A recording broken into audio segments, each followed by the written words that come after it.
Jeg skal forklare noget om respiration.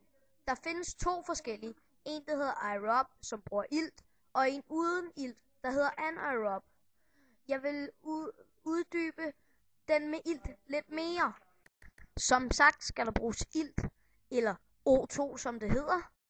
Men der skal også bruge sukker, som hedder C6H12O6.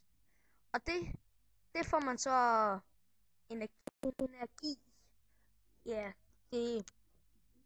Det kan jo også vises som en E, men det er jo sådan, du får musklerne til at bevæge sig og alt sådan noget.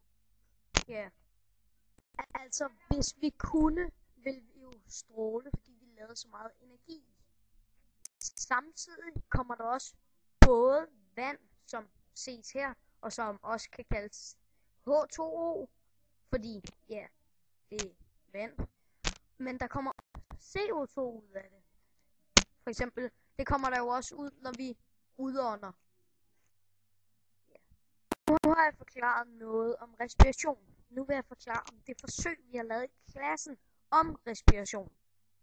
Vi havde noget saltvand, som vi hentede ned på stranden, sammen med nogle snegle. Vi putter snegle i det ene glas, og kun saltvand i det andet. Og selvfølgelig også saltvand til sneglene, både sådan, så de kan overleve, og sådan, så man kan se det. Vi puttede også CO2-indikator, sådan så vi kunne se alt det CO2, som for eksempel sneglene udåndede. Her på billedet ses så, hvor vi prøver at teste CO2-indikatoren for at se, når man puster ned i det, så kommer der jo CO2 med ned. Så skal vi se, om det bliver gult, fordi det burde det være, når der bliver blandet CO2 med det. Og det gik. Det blev altså gult, og vi fik tjekket det. Godt. Og så et billede af det, inden vi lukkede det til og satte det ind i et skab. Vi ser fra flere vinkler.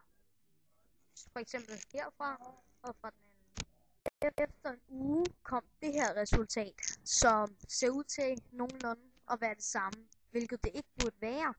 Der må være en fejlkilde. Jeg tror, at det er fordi lågene ikke har været helt tætte, så der er sluppet CO2 ind. Det er bare ærgerligt, så kan vi ikke få et klart tegn, eller klart bevis.